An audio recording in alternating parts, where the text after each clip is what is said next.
Welcome back to week 7 in this series of Living with Purpose. Today, I'm going to be speaking to you about one of those affirmations that I've taken out of my Living with Purpose CD. I told you last week that sometimes my biggest challenge with affirmations is I've got too many and I don't know which ones to take out in order to make sure it's short and concise so you can do it every single day.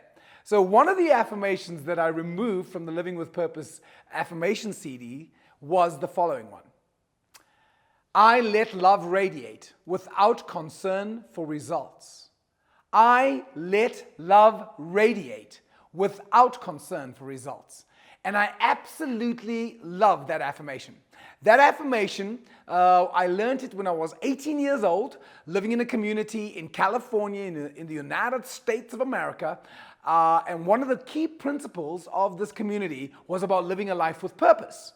And that's why it's such a passionate topic for me. And the key thing they said, though, is that no matter what you do, let love radiate without concern for results. It was amazing how when I questioned many people about the affirmations, which ones they would take out, the one that came back from a lot of my friends was that one, let love radiate without concern for results. And I was like, what? That's like one of my favorites. And I realized why. I'm attached to it. I get that it didn't quite fit with the theme and I had to take one out, so I'm okay to have taken it out, but I'm so glad I have an opportunity to speak to you about why I think it is important to let love radiate without concern for results. A friend of mine said to me, but the whole thing you teach is about living a life that produces results. The reason we do mind power is we want results. You've probably heard me saying, if you're not getting results, why bother doing mind power? Absolutely true. You don't want to be doing mind power if you're not getting results. You're wasting your time. But letting love radiate, that's a very different topic altogether. Because when you're letting love radiate, it's because that's the essence of who you are, and you are being loving because loving is your nature. It's your way of being. I had a conversation with a friend once, a very intense, healthy conversation, and we were speaking about God. And she was a very religious friend of mine, and we were speaking about unconditional love. And in the conversation, she was saying, no, but God loves you unconditionally. Unconditionally. So I said, okay, cool. So absolutely unconditionally. She says, totally unconditionally. So I said, well, in that case, that means that God loves Hitler and that Hitler went to heaven.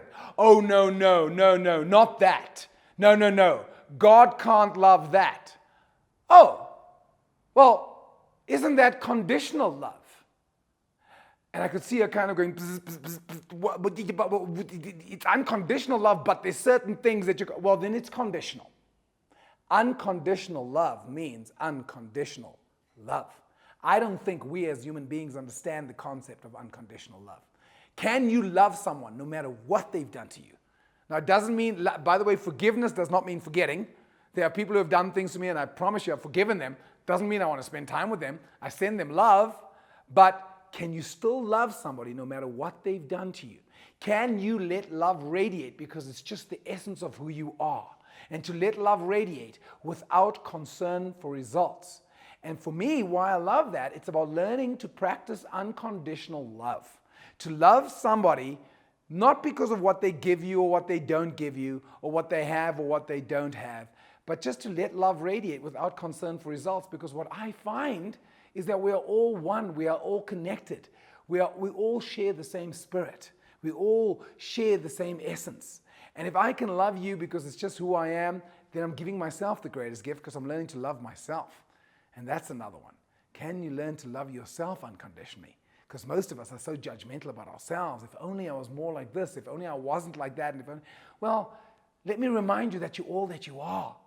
That the most important thing that you have is you, and learning to love yourself with your faults is one of the keys to success, is to see I have shadow, I have negative sides. People often say, geez, Robin, you're probably always positive. Nobody's always positive. Everybody has a bad day. I had a bad day in March last year. It was absolutely terrible. That's a joke, I'm kidding. But we only have bad days. We have sides of ourselves that we don't like. But can you learn to love yourself unconditionally? Because it's hard to love someone else unconditionally if you don't learn to love yourself unconditionally first. So I actually like that affirmation, and I'd like to recommend that you try it. Just try it a few times. Say it a few times over and over again every day. I let love radiate without concern for results. I let love radiate without concern for results. Why? Because who you are is you are a brilliant, bright, radiant being of light.